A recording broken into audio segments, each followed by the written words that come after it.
Hi, good afternoon, everyone. Welcome. It's 5:15. We're going to start our event.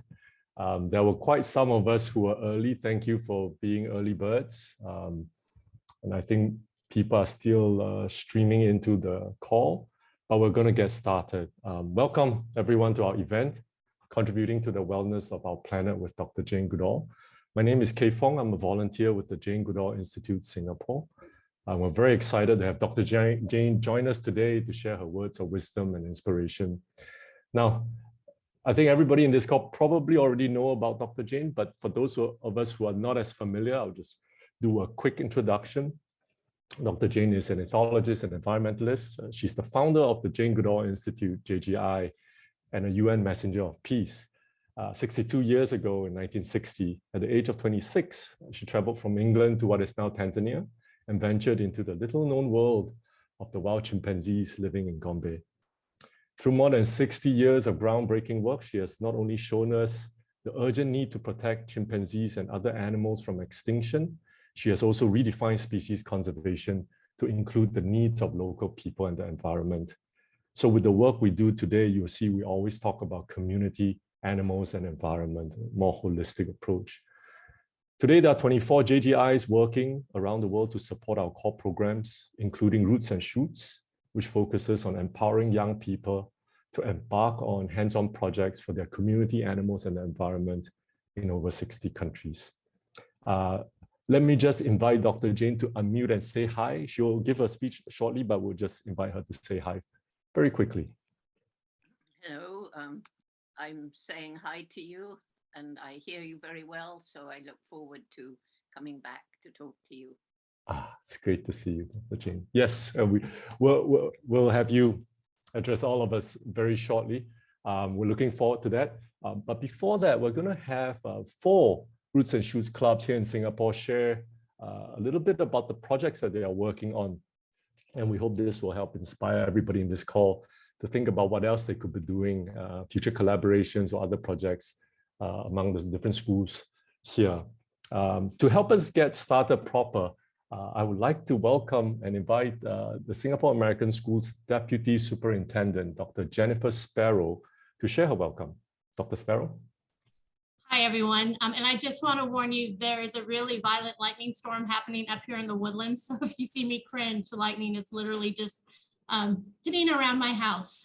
So anyway, welcome everyone to this virtual learning event with Dr. Jane Goodall. Thanks to our SAS Foundation and Advancement Offices, our Wellness Summit Series team was able to put together this event with the Jane Goodall Institute Singapore in hopes of bringing all our communities together around these important environmental topics. There you go. We want to foster continued learning and our dedication to sustainability and environmental wellness. We know that changing our ways and improving how we interact with the planet is crucial, now more than ever.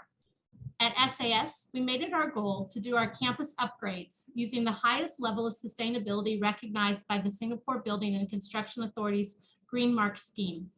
It's one of the most stringent green building certifications on the planet.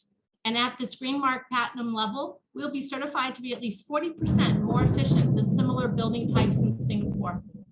We are proud of our SAS community's dedication to more eco-friendly learning environments, but we know that this would not be possible without the work of scientists like Dr. Jane Goodall. It's thanks to her and all of the numerous change agents who have invested their time and energy into positively impacting the health of our planet. It's these dedicated people who have pushed us all to do better.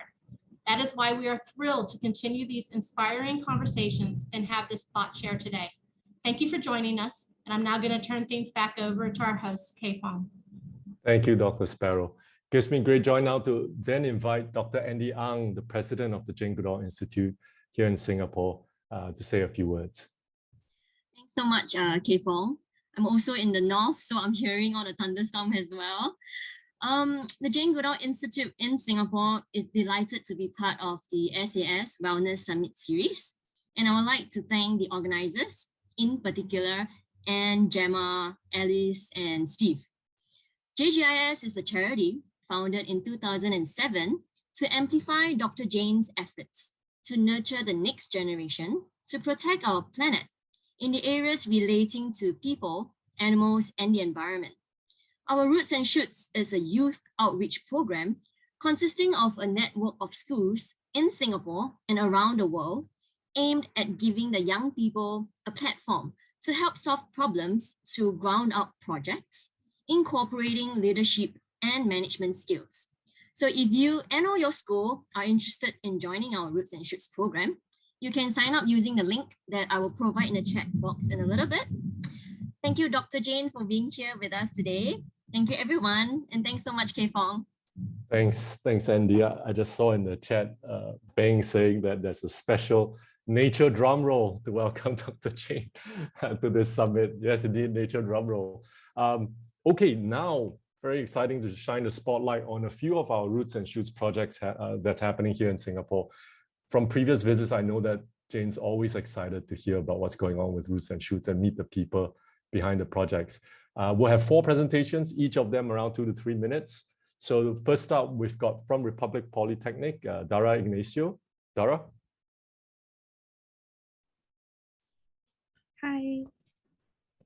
Okay. So first off, hi, my name is Laurie Nancy, and I'm actually the president of Conservation Interest Group and a student from Republic Polytechnic, currently under the Diploma of Environmental and Marine Science. And before I continue, I would also like to say so sorry, because if you would hear the thunder outside as well. So I'm actually here today to share about a recent project that my team and I have embarked on about upcycling plastic woven sacks into reusable grocery shopping bags. Next slide. Yeah, so first of all, Conservation Interest Group is RP's green group that encourages students and the community to conserve resources and appreciate the beauty and value of biodiversity. Through our events, we hope to promote awareness and environmental issues and encourage individuals to do their part to help the environment. And you can find out more about us and the events that we have hosted through our Instagram at rp_green_conservancy. So in Singapore, it is common to find many mini supermarkets near residential areas that sell goods such as food, drinks, and other household necessities. And plastic woven sack bags, which are made of polypropylene, are used in supply chains to transport such goods from suppliers and distributors to these mini marts. However, we noticed that these woven sacks could lead to more problems that are detrimental to the environment. One of them being how these plastic sacks are just being discarded. Their life cycle almost ends most of the time after they are being used to transport such goods. At the same time, we also noticed many people still use plastic bags for their groceries, which is also harmful in the long run as plastic is non-biodegradable and also pollutes the environment. Due to this, we hope to upcycle these plastic woven sacks into reusable grocery bags to extend their shelf life, as our other aim is to reduce such use of single plastic bags. Just like Dr. Jane, who shared her knowledge about her research on chimpanzees, because the fundamental way to protect them is with the help of local communities, we also thought that it would be better to engage the community in our sustainability efforts and raise awareness in packaging waste in hopes that this will inspire them to act accordingly to help the environment. This is how we came up with Reweave Tote, a sturdy and functional, reusable grocery bag made from these plastic woven sacks, a more sustainable and fashionable alternative than using disposable and flimsy bags. We also collaborated with the National Library Board to organize and conduct upcycling workshops about these bags to teach members of the public how to make their very own Reweave bag. At the same time, we also had informative talks in the session to educate them about packaging waste and to promote sustainability to benefit our community overall. To take a step further, we hope to continue this project by conducting more face-to-face upcycling workshops for Reweave Tote to further engage the community and also to raise awareness by developing school bags and pencil cases for underprivileged children from vocational institutes in Vietnam. Thank you.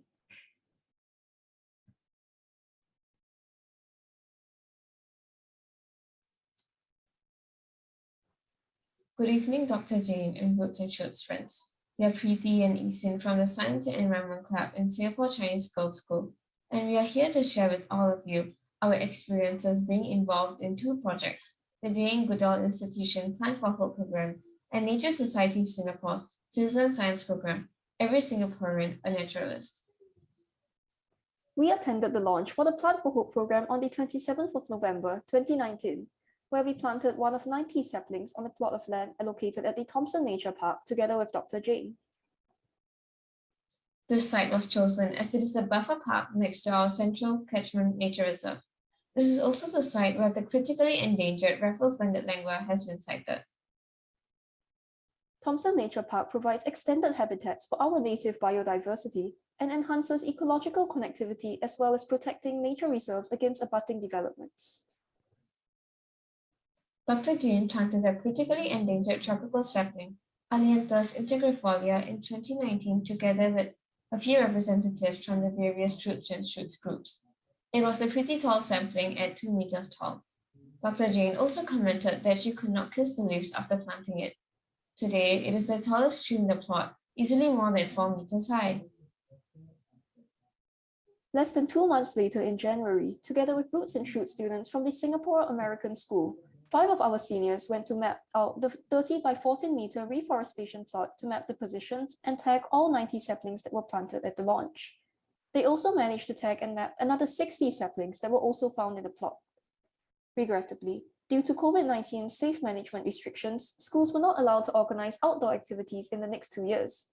The plot was then minimally monitored and maintained by adult volunteers of the Jane Goodall Institute. However, since the relaxation of the restrictions, our juniors have returned this March to carry out weeding. We hope to continue to care for the plot to re-establish a healthy habitat for animals and plants. Now, we'll be speaking about the Every Singaporean a Naturalist monitoring project. In 2018, some representatives from the Nature Society Singapore shared about Every Singaporean a Naturalist project with us, also known as ESN. ESN is a citizen science and nature education program by Nature Society Singapore. It aims to engage Singaporeans to conservation-relevant urban biodiversity monitoring that will inspire us and make us knowledgeable about our natural heritage. We were taught how to identify common birds in Singapore and how to note down bird sightings and not log them onto iNaturalist, a shared online data portal. Participating in this project, we have been able to see how the distribution of birds in different schools differs, and by analyzing the data, we have attempted to find out why. The Plant for Hope and ESN programs are platforms for our club members to engage with the environment, community, and animals. We are glad that these would be taken up by the coming batches of students in our club, which would lead to longer-term monitoring, essential for many discoveries or changes. Thank you for listening.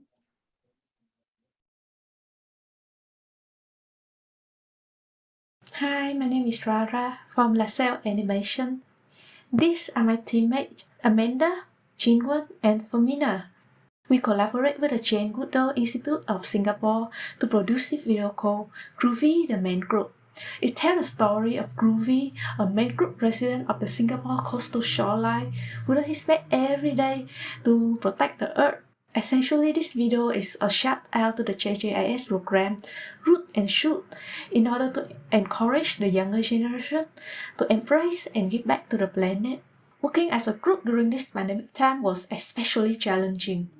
From brainstorming ideas to developing script, from character development to animating, there are many setbacks along the road, responsibility to fulfill, but this journey has given us many valuable lessons. How to become a better animators, how to hone our skill, and develop ourselves as an individual while being a team player.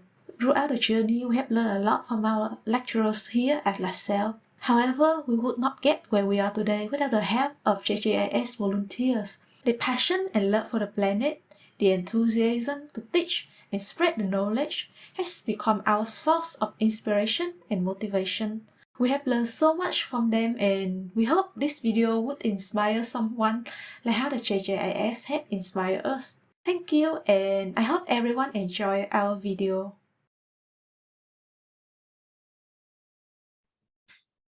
Hello everyone, my name is Kyra Ramesh Krishna. And I'm Ryan Lee. We will be speaking on behalf of the SAS Student Initiative of Sustainability. So SAS is a wide variety of environmental service clubs, and in the high school, we have 5 main clubs under this umbrella. So we have Global Issues Network, which focuses on local and global sustainability, SEED, which focuses on eco-development and manages our rooftop garden, Access Project, which upcycles trash and sponsors underprivileged trash pickers in Indonesia. SAVE is responsible for recycling and is engaged with the campus rainforest. Blue Planet Initiative focuses on marine conservation and hosts regular beach cleanups. With over 150 active members across all 5 clubs, it's important for communication to stay open, not just between us, but also between students and the school administration regarding school-wide sustainability initiatives. So this was the main purpose of forming what we call the Eco-SAS Task Force. So we meet regularly with club representatives and engage with the school facilities office. And our first goal as this task force was to seek an eco-school certification from the World Wildlife Fund. However, we quickly began to face friction in this venture, and this forced us to rethink our purpose. We realized that we were spending too much time seeking external validation and not enough on direct sustainability initiatives. We shifted our focus inwards towards embodying authentic sustainability at school. So our work at SAS has thus fallen into 3 categories. Firstly, we've spent time educating ourselves about current systems at our school through liaising with the SAS facilities office, such as regarding how waste is processed and where it goes. Secondly, after educating ourselves, we have been working with facilities to improve and rework these systems, such as by shifting to reusable cutlery and advocating for more recycling and food waste bins. Finally, we continue to engage the student body and faculty in conversations about sustainability.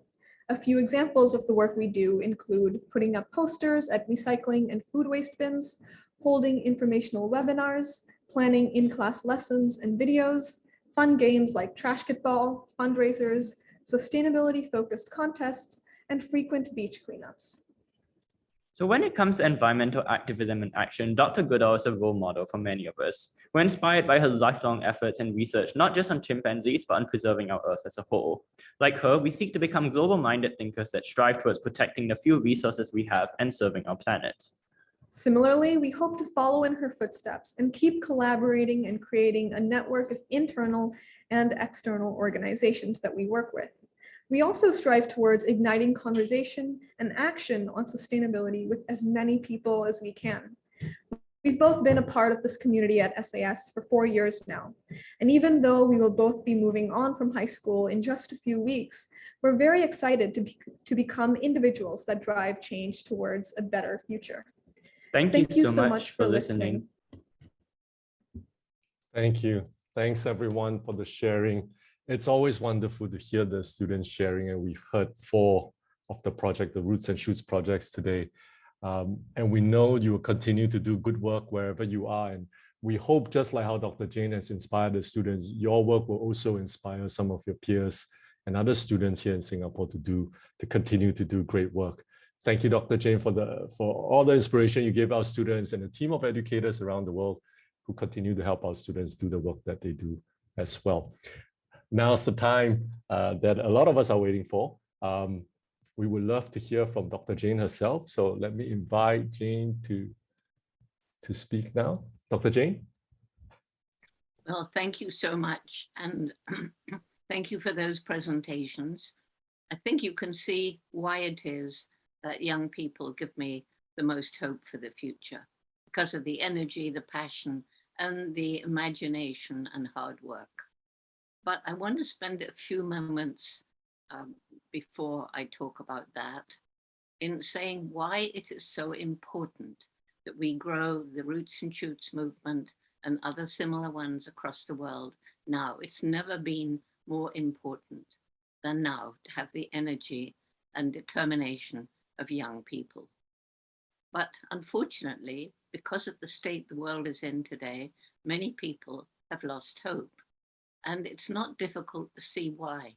So I want to spend a few moments talking about the state of the world, because that will then make it very clear to everyone why what you're doing is so very important. Well, we've been and still are, more in some countries than others, suffering from a horrible pandemic.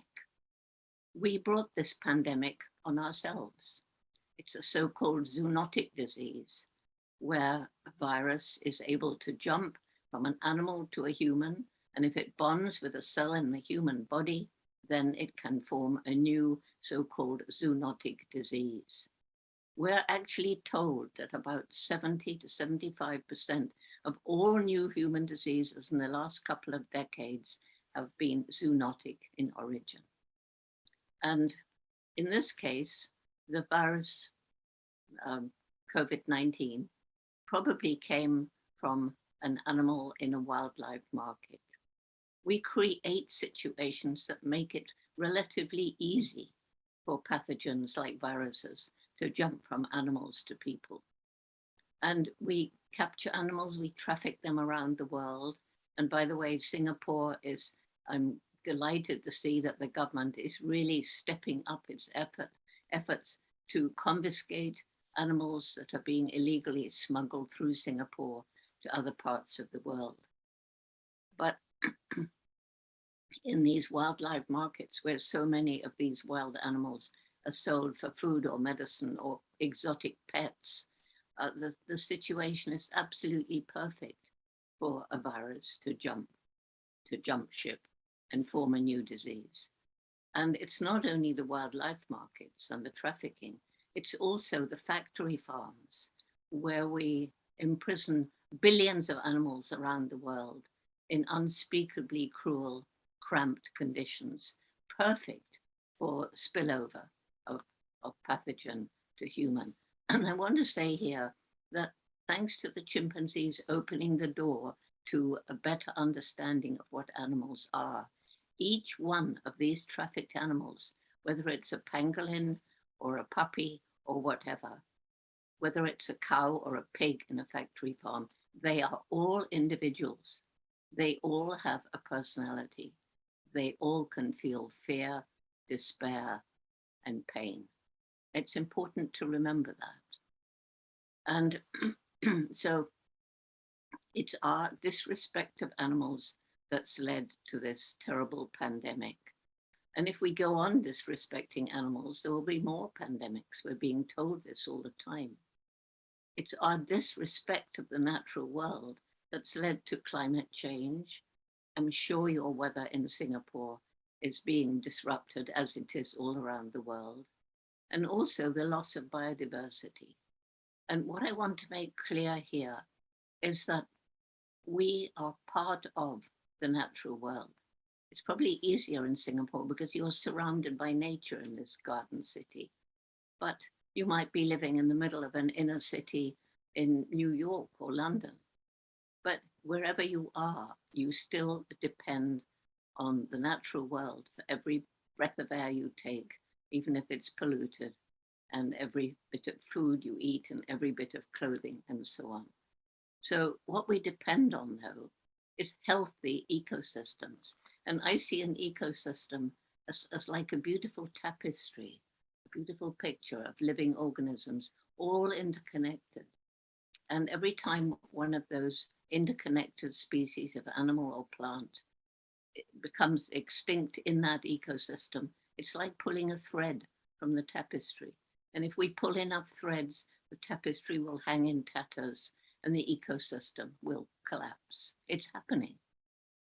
And as I say, it's healthy ecosystems on which we depend. Isn't it ridiculous when you think about it to believe that it's possible to have unlimited economic development all around the world on a planet with finite natural resources if we carry on doing business the way we're mostly doing it today? Already in some places, the finite natural resources are running out and our population at the same time is growing. Something must change. Otherwise, we're doomed. And this is why so many people are losing hope. They feel helpless and hopeless when they look at the problems around the world. And when they feel hopeless and helpless, they become apathetic. They don't bother to do anything. And if we all don't bother to do anything, we truly are doomed. So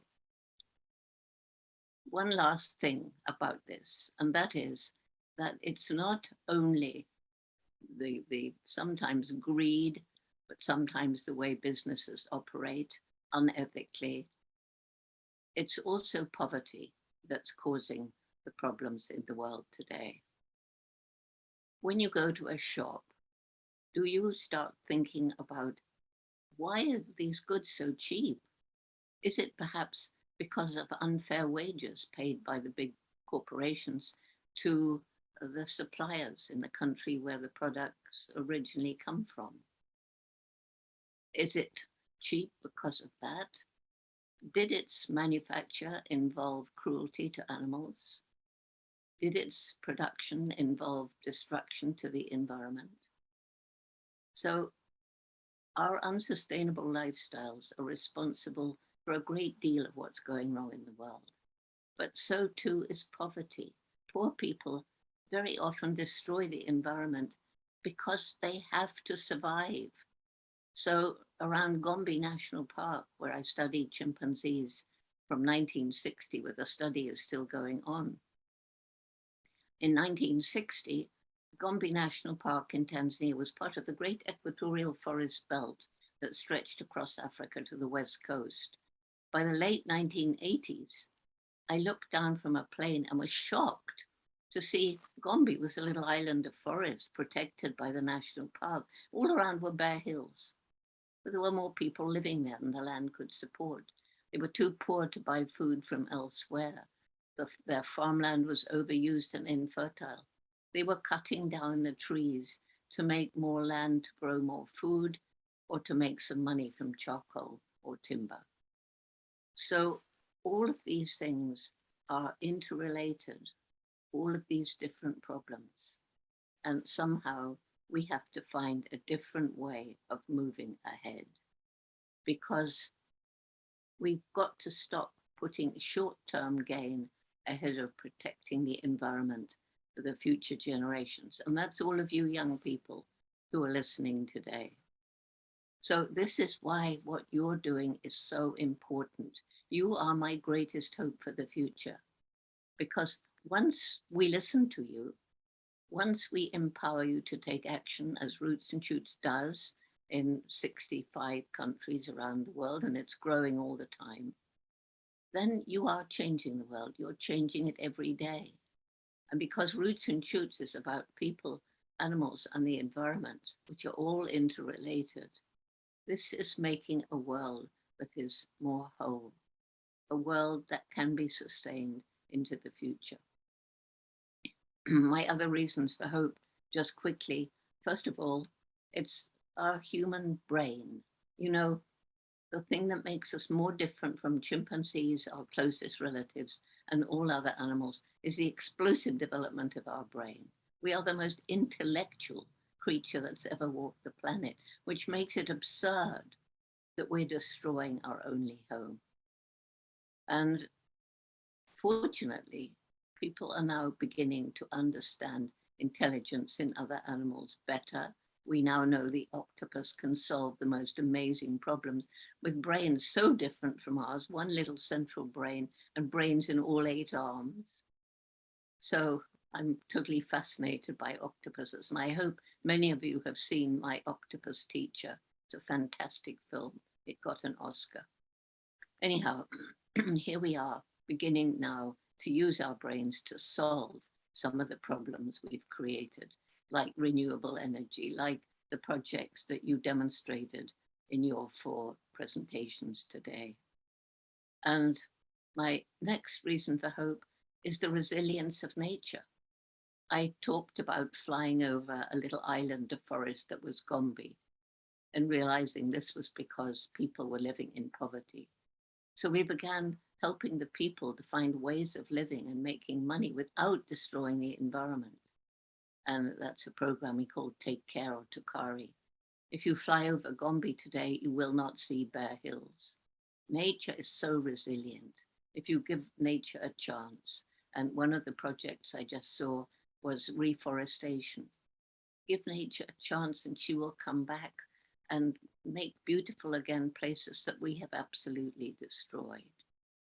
And then finally, there's what I call the indomitable human spirit, the people who tackle what seems impossible and won't give up. And one person that I can point to right now who's demonstrating this indomitable spirit is the president of the Ukraine. That man is truly incredible, standing up against the might of the Russian armed forces and beginning to push them back. So those are the remarks I have. I know you've got questions. You can ask me questions about anything you like, and I will try to answer them. Thank you.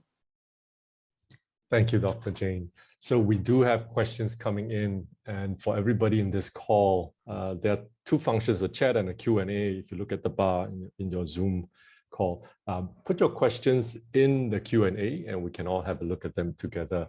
Now, when you sign up for this, you also posted your questions with your application form. So we've got a bunch of questions that we can start with that we can cover as well. But there are a couple of questions that are related, and I want to get that out to Dr. Jane first, because this connects directly to what you talked about, the reasons for hope. And that was the first question on our Q&A as well. Is it too late? Do you think we can change this now, or are we beyond hope? And if we are not, how do we convince everyone that we're not beyond hope? Yeah, that's my job. I don't know if any of you have seen the last book I wrote called The Book of Hope. My job is to give people hope, because if we all lose hope, we are doomed. Because as I say, that leads to apathy and we do nothing, because why bother? If we don't have hope that what we do is going to make a difference, why bother to do it? Eat, drink, and be merry, for tomorrow we die. I mean, you know. So look at it this way. The human species as a whole, imagine we're at the mouth of a dark tunnel, a very long, dark tunnel. And right at the end of that tunnel is a little shining star. That's hope.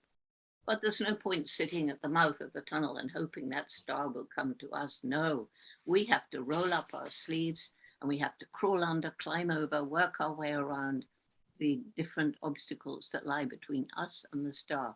And that's climate change, loss of biodiversity, greed, corruption, unsustainable lifestyles, poverty, and all the rest.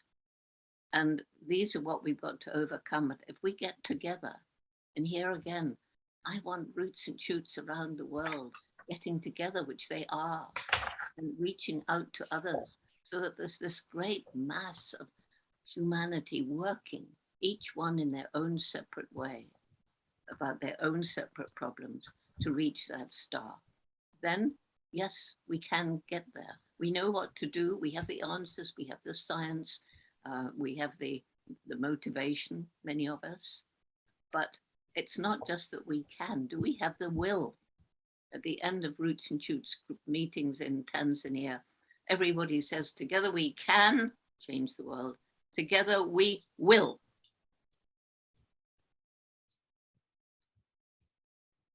Thank you, Dr. Jane. And a related question that came through during the application process was about this facing adversity and making sure we don't get paralyzed with apathy and just sit there and not move towards the end of the tunnel.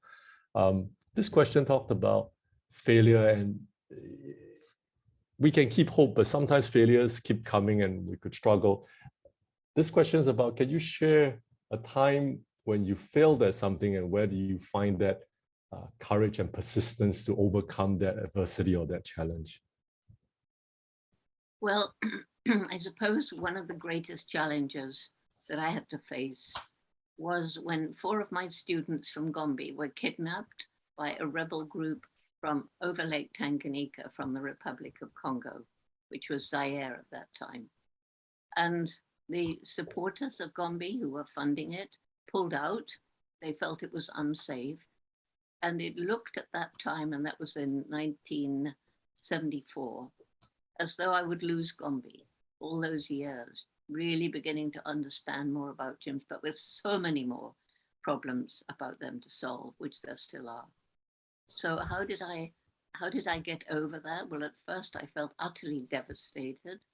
And then I thought, no, that's no good feeling like that. So as the Bible said, I girded my loins. I'm not sure what that means. Maybe putting a sword in your belt. I don't know. But anyway, I girded my loins and I personally went round to all the different people who'd withdrawn their money and convinced them that it was worth continuing to support Gombe and that we would do everything in our power to make it safe. I couldn't have students then, but I had the local people. The local people as field assistants have been the making of Gombe. And eventually things settled down and the students came back. So the answer really is just tackle it. Find something you can do. And if you've lost one project totally, which is possible, then find another and start that one. Don't give up. Gosh, I think that's the first time I've heard that story about the kidnapping. And that's a great answer to the question. And I think to everybody in the call that the failures will come, but we just have to, what was it? We got to gird our loins each time and just push forward. So thanks for that answer. Another related one, and what I'm doing is I'm putting together similar questions around the same topic, guys. So you recognize part of your questions in that topic. You talked about how it's important for us to get together and in our own separate ways, we can all push forward and do something and contribute. We have questions around because in this call, we've got students and we've also got parents in the call as well. And a question that came was young people are facing anxiety or their children are facing anxiety about climate change and the future. What can parents do? So we've talked about how we got to keep hope and push forward. Are there things, do you have tips for parents to do to help support the process? Well, first of all, parents hopefully can provide some positive examples to their children about what they're doing to make the world a better place. I think certainly from my perspective, my mother, who's up here behind me, when I first wanted to go to Africa, I was 10 years old. I wanted to live with wild animals and write books about them, and everybody laughed at me. You can't get to Africa. It's far away. You don't have money. We didn't. We had very little money, and you're just a girl. Not my mother. She said, Jane, if you really want to do something like this, you're going to have to work really hard, take advantage of every opportunity, and then if you don't give up, maybe you find a way. And I did. So I think the main thing for a parent is to be supportive of what the child wants. And the child may change his or her mind. And that's okay too. Support that change. I mean, don't support your child if your child wants to go off and join a terrorist group. No, but we're not talking about that kind of parent, I think. Certainly not in the parents who are listening to me today. That it's just so important to support your child in what that child is passionate about. And at the same time, if your offspring doesn't quite know what they want to do, don't worry about it, because suddenly it'll come, but not if they're pushed. So those are the remarks I have. Thank you. Thanks, Dr. Jane. And to the audience, everybody who's participating, some of you are typing in good questions. We can help you answer that. For example, things like when was JGI founded, we can help you answer that without it going to Jane. A lot of this information's out in the public. Jane's talked about them before. And so for some of that, we're just going to help you out by answering them. Now, another question that came through, it's a fun one actually, it came through the registration, and that is, if you had, let me read it out as it was written. If we raised $1 million, how could it be best spent to protect nature and obviously communities, animal nature? What should we do with it? In the question, the person wrote, buy land, give to charities, support small organizations. Your thoughts, Dr. Jane? Well, obviously, I want £1 million. There you go. I would know exactly how to use them. But different people want to use money in different ways. And the world so desperately needs help now, nature does, that all these different ways of helping are good, but I just wish that more people would get together so that, you know, instead of having small little interest groups, each struggling to do something, if they joined together, they could do so much more.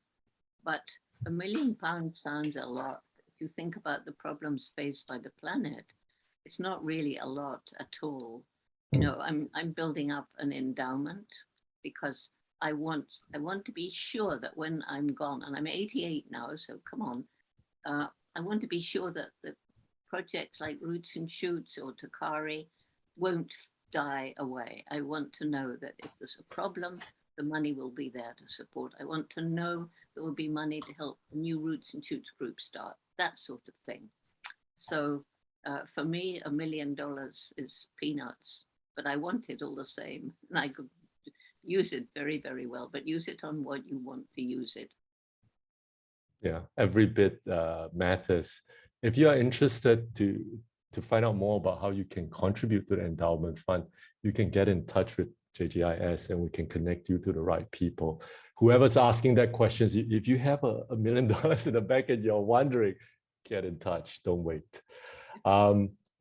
We got a couple of questions because of the nature of our audience today, asking about what students can do and what schools can do and what educators can do.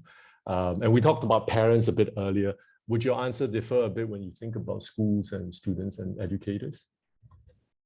Well, I would encourage schools and educators to work with Roots and Shoots, and partly because it's not that it's better than some other youth groups. I think it's the only one that deals with people, animals, and the environment, and it forms a family around the world. And I know you have somebody probably listening there, Beng, who started JGI in Singapore, and I remember her telling me that she'd never left Singapore and she was invited to a conference in Canada, and she felt very homesick and very alone, and she was lining up for lunch at the cafeteria, and she heard somebody talking Roots and Shoots, so she went over to them, and yes, they were from a Roots and Shoots group, and she said, from that moment on, I was with my family. That stuck with me, and that's what Roots and Shoots is all about, bringing people together to fight the problems that we face from their different perspectives, but understanding that we need all these different perspectives to fight all the different problems. Yes, and just to the very first question we had, that question also asked about how do we convince others, and one of the answers you talked about earlier is we have to get together with like-minded people and not feel we are alone in this. And I think that's a very important message for the students and the participants today. And in the chat, Beng has responded that she is indeed in this call. So that's Beng. We got a couple of questions around Gombe and chimpanzees, and I'm just going to lump them together and ask you about it. Now, you've talked in your books, in your talks, and it's pretty much on the internet as well in terms of how you made it there to Gombe. How much of an inspiration were the chimpanzees? Did they change your life? How much did they inspire you? And what were the key lessons you learned from them? We also have very technical questions like, how do you know if a chimpanzee is sick or not? But if you like to answer that, sure. And how smart they are compared to humans, and what things they've taught you.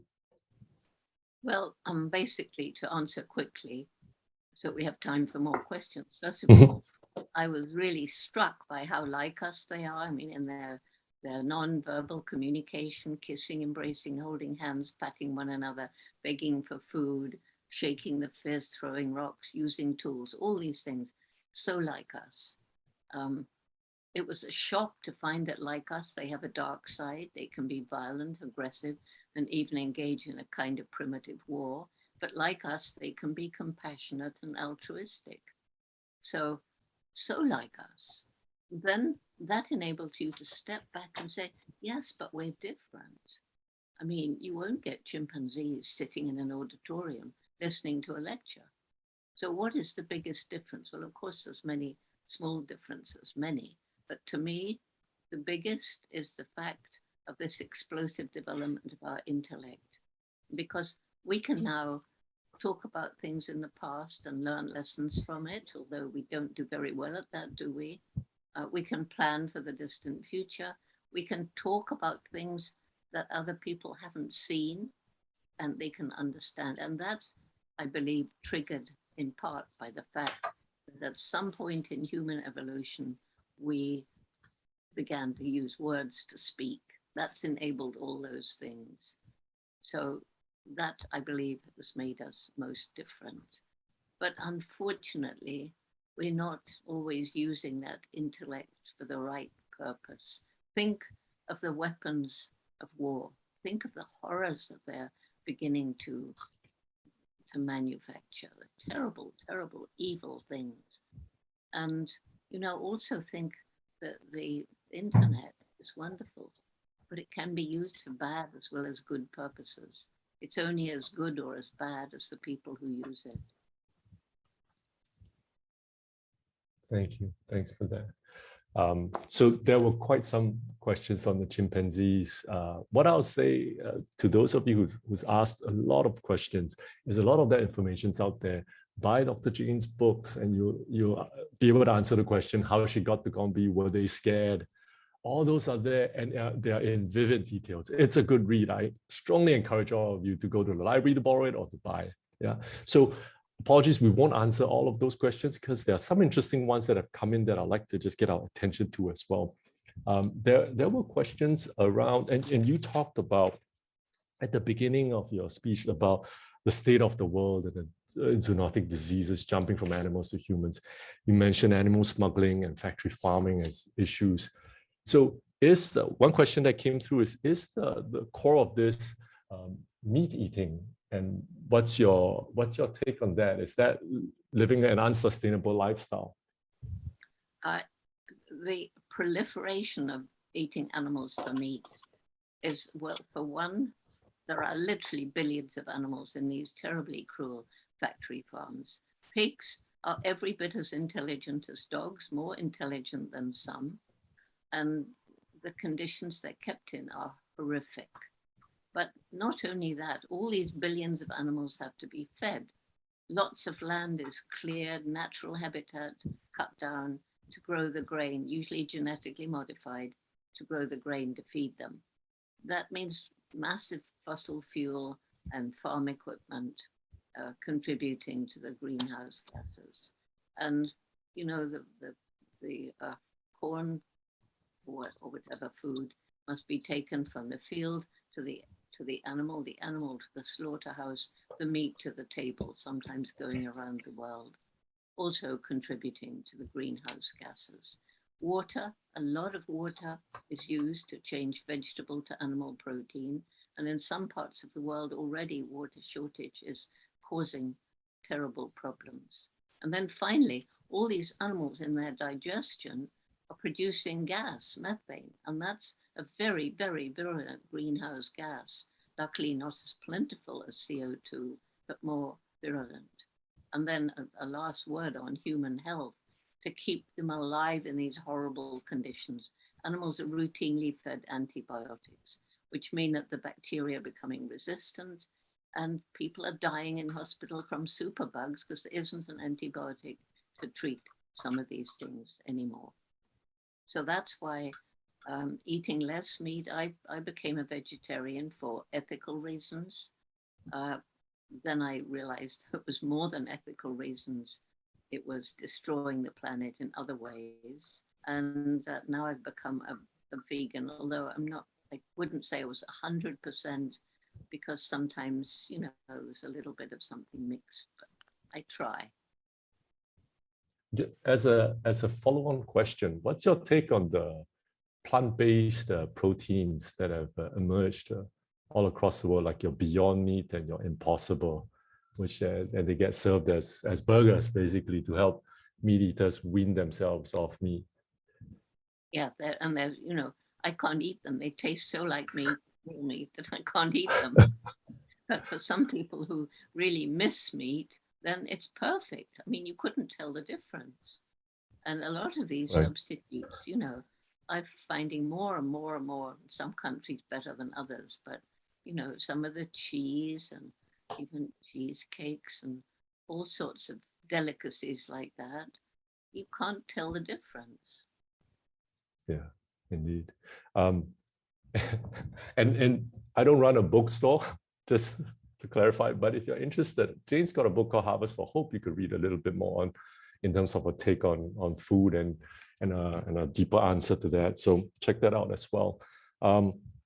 Thanks, Jane, for that. There was also another question, and I know you've answered this before, but it's an interesting one also for people, especially here. Your take on zoos and their role in animal conservation in the world.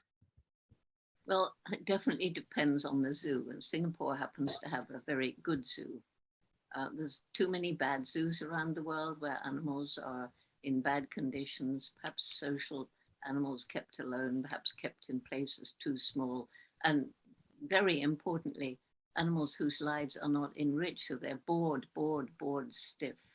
But a really good zoo, which needs money, of course. You can't have a really good zoo without money. These really good zoos, they have large enclosures. They have people who understand how the animals should be living in the wild. They get the right kind of social group, the right kind of food, huge amounts of enrichment. And these good zoos are contributing a lot to conservation in the wild. One of the things they're doing is training veterinarians in the zoo to work with exotic animals, and then sending those vets out into the field to train vets there, or bringing vets from the field in to train them in the zoo. And also education. So many people have said to me, it was when I went to the zoo and looked into an animal's eyes that I realized what I wanted to do. And so a good zoo does a lot of good. Bad zoos should be closed. Right. So not a straightforward answer. It depends on what role the zoo is playing. And I think I'm quite glad, I think in Singapore, there's a strong emphasis on conservation from the Singapore Zoo. We switch gears a little bit with two questions that's asking about your career. Obviously, we've got a lot of young people in this call who could be thinking about embarking on a similar journey as yours. And one of the questions is, what do you consider to be the most impactful or defining moment of your career? Well, when you live to 88, you have more than one defining moment. I think my first defining moment was falling in love with Tarzan when I was 10. Not the film, there weren't any films of Tarzan then, it was the book. And I always used to save my pennies and buy secondhand books, and I got this little book.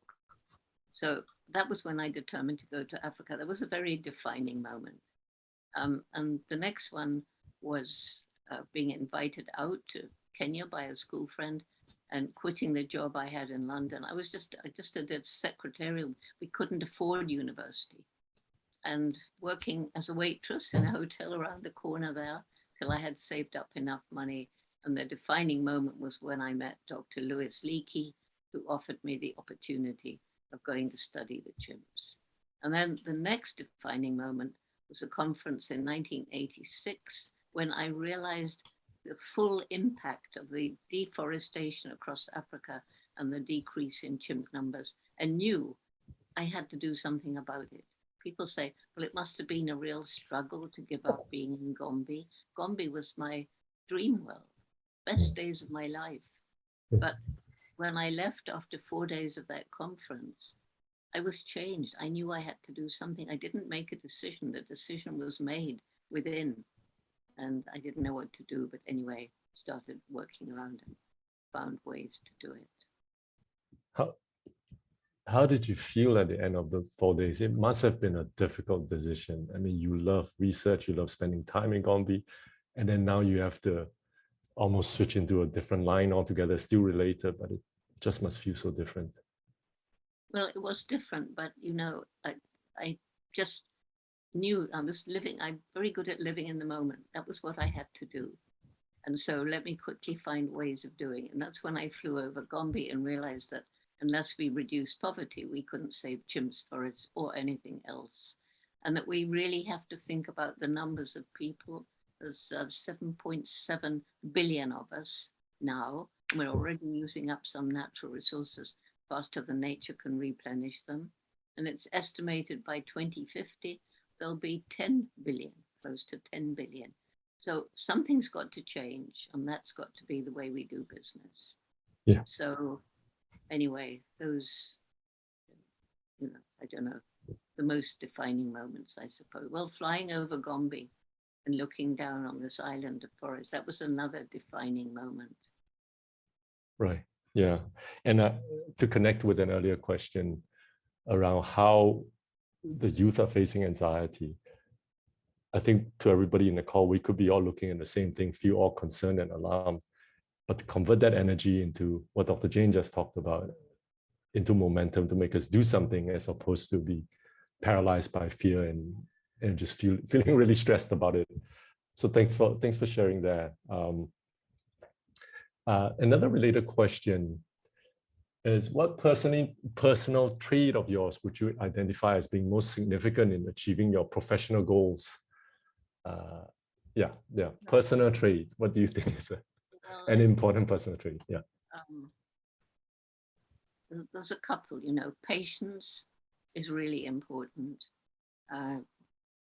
Determination, not giving up, that's really important. You could call it obstinacy if you like, just not giving up. And I think compassion. Compassion is really important as well. And if it's a trait, having hope, I don't know if that's a trait or not. Yeah, that's a unique trait. It's a unique combination or set of traits you have, Jane. And for all the young people in this call, there's Dr. Jane, of course.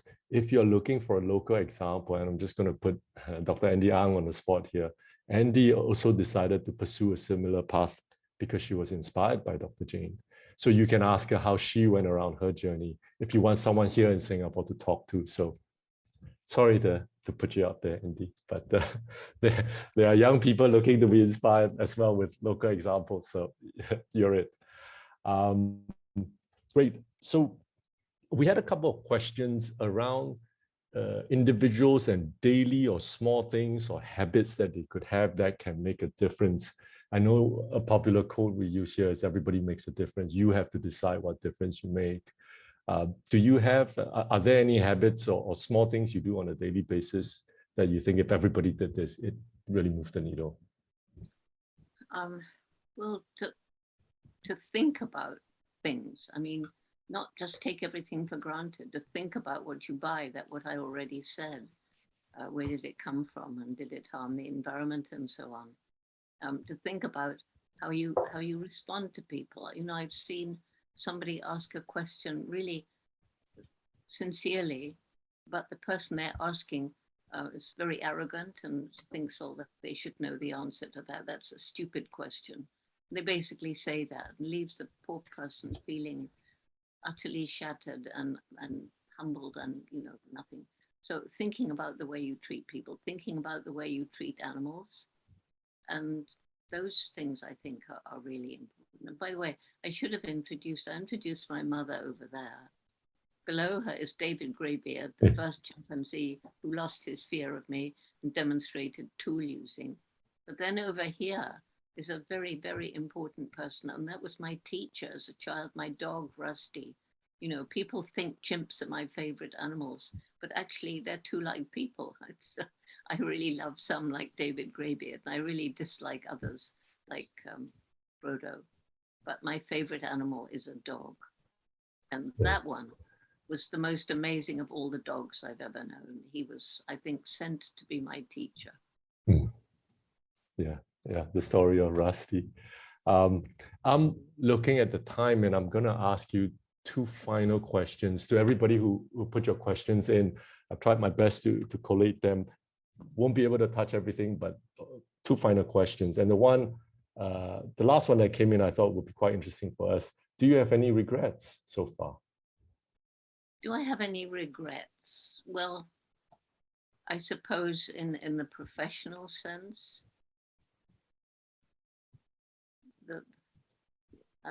obviously if you're looking at the whole world, obviously there's regrets at what we've done to the environment and war and that sort of thing, but I don't believe the question means that. I think it's in my own. That's right. Yes. My own personal life. I wish that I hadn't had to divorce my first husband. I think it was better that I did, but still it's something that niggles. That I wish we could have found a way to make it work. I regret that. But apart from that, I obviously made mistakes, but I learned from them. And nobody can go through life without making mistakes. At least I doubt it. Thank you. Thank you. Last question, which will be a light-hearted one, and it came in earlier in our Q&A. Where are you today? Are you at home? How does it look outside your window? What sort of nature do you have? Are you able to see? Okay, well, I think I said I'm talking from the house I grew up in. Maybe I didn't say that, but I am, where my sister now lives permanently with her family. And before the pandemic, now that I'm stationary, it's the longest I've been here since I left school. But I used to come here in between tours to sort of, change clothes and collapse for a couple of days and catch up with emails. But out of my window, I see my favorite tree up which I spent hours and hours as a child, Beach. I called him Beach. It's got a name, okay. Yeah, Beach. It was not a very imaginative name. It's a descriptive name. A man who wrote a book about trees. I found to my amazement that when he was a child, he had a favorite tree, and it was a beech tree. And what I think is funny, my beech was a male, his beech was a female. I mean, not really, but that's how we Right. thought of it. Right. Oh, Like okay. Lots of other trees, but there's a road and sometimes very noisy. I'm up in the attic, so it's a little tiny space. There's a little skylight over there. There's photographs of all my family going back to my grandfather, whom I never met, and lots of little animals that I've collected during my travels, and a bed. That's it. Thank you. Thanks. It helps us imagine we're in the same room listening to you. Thank you. Now, I'm mindful of time and we want to hold on to you for too long, Dr. Jane. So we're going to wrap up the Q&A. Thank you.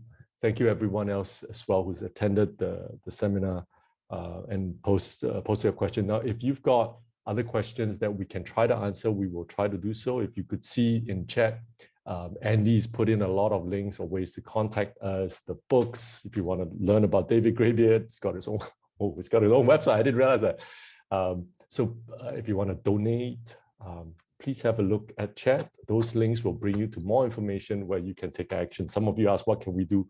A bunch of different things you can do right now. So please have a look. Now, one last thing as we wrap up. It's a small little minor surprise for the attendees. Jane mentioned earlier her latest book. And here it is. So we've picked 10 winners who will get the book for free. Congratulations. You can see your own name there. I won't read it out for you. For the rest of us, library, a bookstore, online, ebook, let's go get it and have a read. The winners, you'll receive an email, so don't worry about it. Just sit tight and you'll be we'll be in touch. Okay, so that's that for our seminar. Thank you very much, Dr. Jane, for the time you've taken this morning for you to spend with us. Thank you very much. And thank you everybody else, over 100 attendees who've joined our session. Thanks. Especially thanks to you for being a wonderful moderator and fun question asker. So thank you too. And also thanks, Jane. Special thanks to all of the JGI Singapore and Roots and Shoots Singapore people who are there. Thank you. Great. Okay. Goodbye, everyone. Bye.